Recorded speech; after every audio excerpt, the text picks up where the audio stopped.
used to be left-wing, but then some SJWs called me a doo-doo head online for disagreeing with them on some things. So now I'm right-wing. Fuck yourself! So I'm making this video because I see this recurring theme on the Twitter where a person who used to be left-leaning changes their political opinion and they're going to be chastised by other leftists. And maybe there is a conversation to be had here because it might be a legitimate concern over the reason why a person decided to switch teams. So I believe there's two main reasons why people are either attracted or pushed away from an ideology. We like to think that people are like Vulcans, very smart, IQ-based individuals that have absolutely no emotions in them, and they always make like the rational, the cold, calculated decision. In reality, nothing can be further from the truth. People join or get pushed away from an ideology based on two things. Number one, the type of people that surround the ideology, and number two, the ideology itself, so the arguments. Now, I will give you an example of why I was pushed away from Christianity. When I was growing up, I went to this evangelical high school. And the people there were highly religious. They could give you quotes from the Bible almost in every conversation. But the problem that I had with them was mainly the fact that they genuinely despised gay people for no apparent reason. Like, none of them actually met a gay person in real life. And I have the feeling that if they had, they would just look at that person like they would at a bear in a zoo. You know, like, just keep your distance away and, you know, observe it in shock and awe. But when it came to, like, talking about what should happen with gay people, they were very outspoken, very against. Like, they would never give a job to a gay person, basically. Or if they would find out that someone is gay, they would get them fired. They had the same feelings about people who were pro-choicers. But not only that, like, the thing that really pushed me away was the time where a Christian terrorist decided to bomb an abortion clinic in the United States. And these gentlemen, they didn't like claim that they were happy, like they wouldn't go as far, but they definitely wouldn't condemn it. You know, like they said, well, you know, no big loss that people who murder babies got killed, blah, blah, blah. It's a tragedy, blah, blah. That was the things that they were saying. Plus, like, the constant minor things, like the judgmentals, like, oh, you know, why are you kissing a girl if you haven't married her? Why are you playing Dungeons and Dragons? Why do you like Harry Potter? You know, like this type of thing. And to me, this went with the question, like, if the ideology is so good, you know, like, if Christianity is really great, why does it produce these types of people? Because to me, it seemed that the more someone likes to involve themselves and read the Bible and go to, well, evangelicals don't go to church, but they went to their little gatherings and they become such twats, insufferable twats. Like, it was very obnoxious to be next to them, right? Meanwhile, like, my mom, who's also religious and didn't go to church as often and didn't read the Bible as often, she was perfectly a normal person. And you know, it reminds me of my uncle. Whenever I would go to the family dinner, like, he would always say, oh, it's only you only got an A+ because God helped you get an A+. You know, and he started quoting the Bible as well, just insufferable. So my point is that while I didn't really have anything against Christianity per se, I really didn't like the people that were surrounding that ideology, that religion.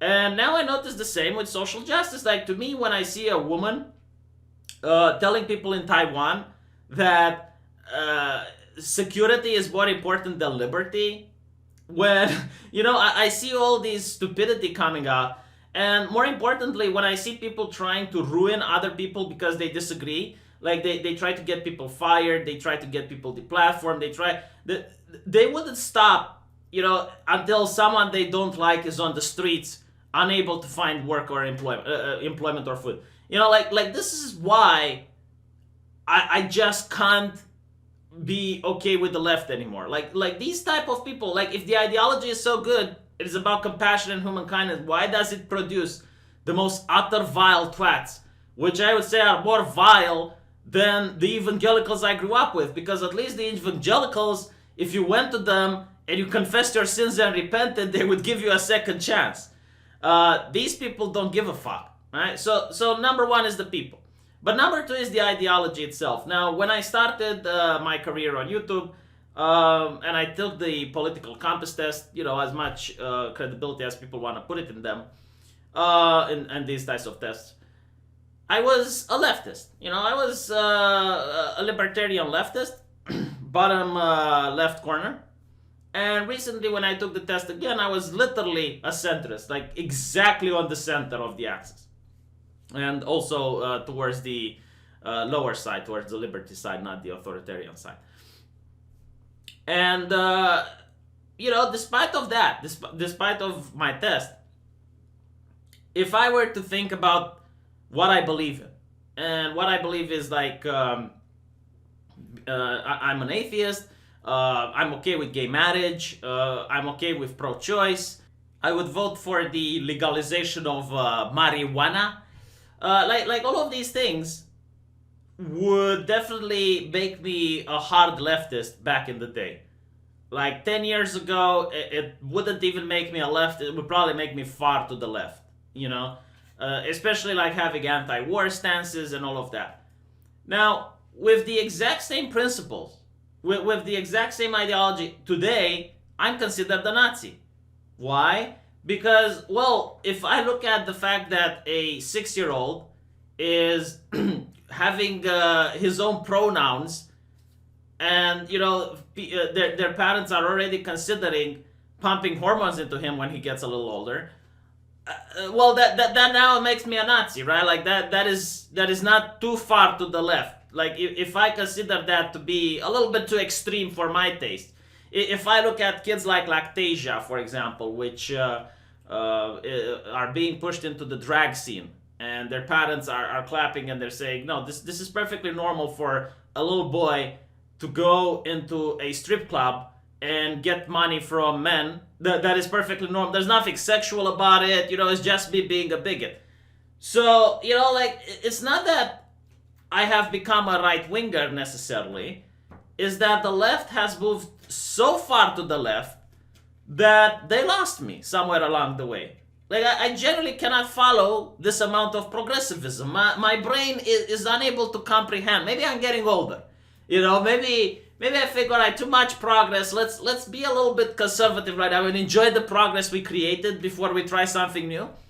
But no, with these people, it's always pushing it. And I noticed that Shu also made a couple of videos on maps, minor attracted person, which, again, is not something that the majority of the left is doing, but it is there. Like, it is there. You can't say it's not there. And, apparently if you don't like them, you're being called a bigot and stuff. So to me, like the people and the ideology, like communism is coming back. I looked at Good Morning Britain. There was a guy with a hammer and sickle on him. In the European Union, Jean-Claude Juncker, the president of the EU, just unveiled the statue of Karl Marx. To me, this is shocking. Like, I already lived through socialism. I don't want another go. So, it's this movement to the left that doesn't seem to stop. And, I know people like Seanhead try to call it out whenever they see it, but people like Seanhead are quite rare. Most people are afraid. They're afraid that they're going to get the platform, they're going to lose their jobs, or they're going to be censored. Like, for example, just to point out how far to the left is going, there are prominent feminists, in the academia, feminists that are well-renowned, which 4 years ago, they were all for no platforming hate and not having any debates with misogynists and people that they consider to be unsavory.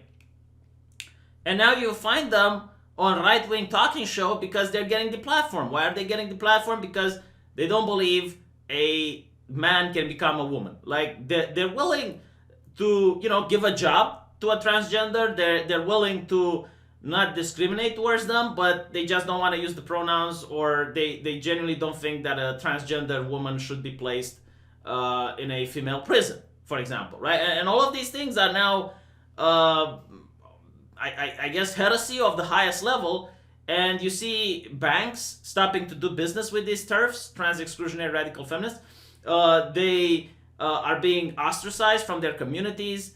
There was just a woman that was wearing a shirt with the definition of what a woman is, and she was kicked out from the bar she was at, right? So, like, to me, this is important. Like, I'm now allying with the feminists, because I think the left is going too far to the left.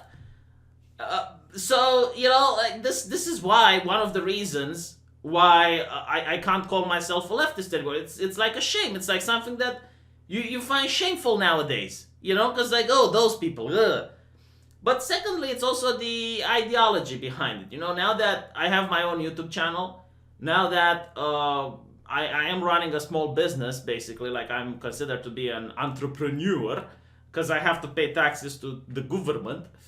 That is one of the problems. Like, I pay too much taxes. Like, I'm not against paying a certain level of taxes, but when you add it up and you add the VAT tax and you add, the extra price for gas and all of these things together, and the luxury tax, which again, like, it's added to gas. Like, yes, the gas is a luxury, but anyway, it's around 70%. Excuse me, but I think that's a little bit too much. I think that's a little bit too much. What if I want to opt out? You know what? Like, I don't want public healthcare anymore. Maybe I want to make my own insurance, or maybe when I'm sick, I just want to die. I don't want that things. This is like one of the reasons that's pushing me away from this ideology, because it's like, okay, just how many social programs are you going to have until you can say enough? Because I went to a public hospital. It is abysmal. If they don't have the medication at hand, then they don't have the staff at hand, or they don't have a free bed for you, so you have to wait like 6 or 7 hours. And this is like one of the problems, like, if the system isn't working, like, I would rather pay less taxes and just handle my own business rather than have to pay taxes for a system that is collapsing. And I'm not even talking about like places like the United States, for example. If I was there, I would definitely not want a public healthcare system, because you can't have public healthcare and fat acceptance at the same time. Because, yeah, sure, like, I don't care what you do with your body as long as I don't have to pay taxes for it. Because if you're going to get morbidly obese, and I'm not talking about, getting fat, because I'm fat. No, but there are, like, the type of people that if you have a glass of water on the table, it starts vibrating when they enter the room. Like, these are the people that I'm referring. So, being morbidly obese comes with a lot of health risks. Like, you're going to get heart disease, you're going to get high blood pressure, you're going to get blood clots, you're going to get arthritis on your knees because of the weight that is pushing on it. So now I have to pay taxes for them, and when I get to the hospital, they'll probably say, well, we're busy because we're basically, helping people that could have helped themselves. I mean, if you look at the NHS, because I have a lot of colleagues of mine that went to Britain and are working at the NHS, they tell me about people who are so chubby they're using 2 beds, people that purchase pizza in the hospital, like, they're morbidly obese, the beds can barely handle them, and they order pizza while in the hospital. Like, every time there is free stuff, people find a way to abuse the system, which is like, and the idea that it's free is another thing that I disagree with. Back in the day, when I was a leftist, I thought, yeah, it is. No, it's not free. People pay with it. Okay, people pay their taxpayer money. When you want free stuff, you're asking for more taxes. So that is like one of the reasons that I start to disagree with the left more on economic issues. On social issues, like, as long as it's liberty for all and it's like whatever someone does in their bedroom, that's their business. Okay, as long as you don't stuff the bedroom down my throat. Right? And recently they are trying to stuff the bedroom down my throat. Like, if you go to certain publications like Salon, the Young Turks, they're already saying, you shouldn't be picky about the race of people you have sex with. If you go out with a girl and you really like her, and then you find out that she has a penis, you should still have sex with her. And to me, like, this is the final straw, like, my dick has a mind of its own, and I keep saying this because it's true. Bouncing on my cock is a privilege, not a right. So yeah, my dick is very homophobic, xenophobic, racist, and all the phobias and isms that you want. Because now it's not, just your bedroom, now you're pushing it on other people. So, no, there's plenty of arguments that would make me say that, no, I'm not a leftist anymore.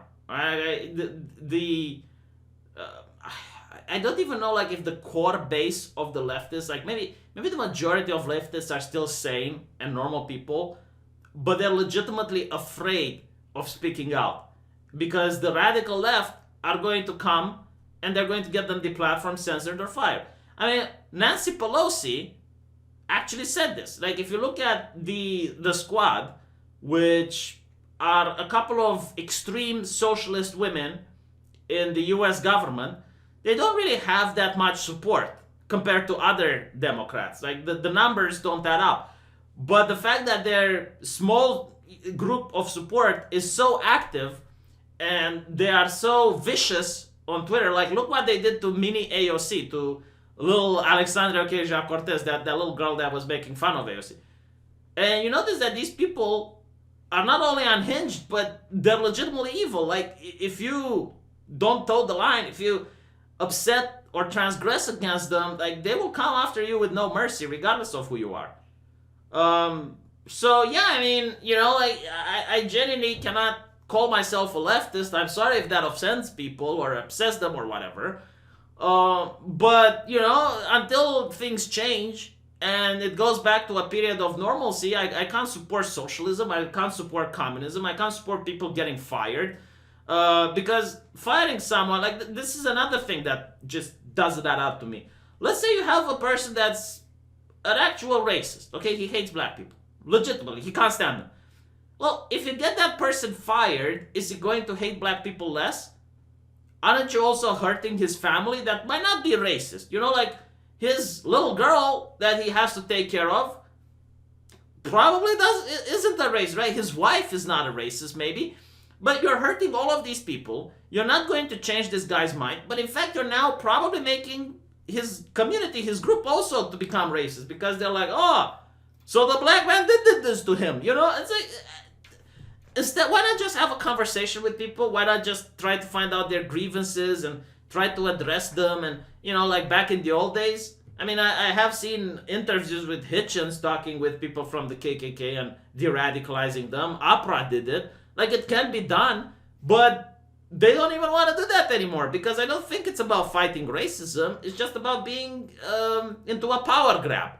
Because they're like, oh, look how much racism is in America. Like, vote me in charge and I will fix it. Then just think about it from a financial point of view. If you're a person that went and did gender studies for 3 years and paid thousands of dollars, probably has a bank loan, well, are you going to all of a sudden want racism to be fixed? No, of course not, because you're going to be out of a job. How are you going to pay your bank loan if you don't write your angry blogs and go at BuzzFeed and lecture people about how to live their life? You need the racism. You generally need the problem to exist. Yeah, so, like another thing that I don't understand with the left, speaking of universities, I made a video about it, but I'll reiterate for the people who didn't watch. The idea of paying student loan for other people, because that is insane. Like, if I was a person that took the decision not to go to university because I can't afford it, and some other twat went to grievance studies or some, bullshit university and got a bullshit degree and now can't find a job, I need to now pay for his poor life decisions. How does that work? What is the fairness in that? Like, why are we encouraging poor decision making? So there is no such thing as free university. And not to mention, like, what if you're a person that actually paid this loan? Why don't you get money back? Like, are you more stupid than the other person? Of course you are, because you paid it, right? And generally, like, I don't think the politicians legitimately care about the students and they can't sleep at night because someone didn't pay their student loan.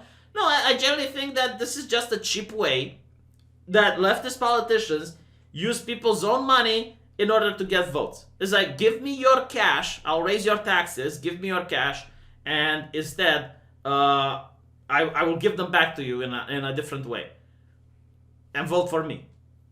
Like, no, that is very despicable in my opinion. That is just absolutely shameful.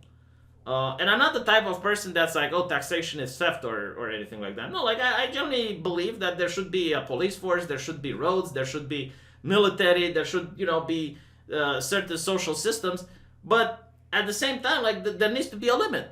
Again, like 70% taxation, my opinion, too much. You know, it's going to get to the point where my girlfriend is going to scream, "Fuck me harder," like taxation in Romania. And she would have a point. Anyway, let me know what you think, and looking forward to seeing you guys in the next video.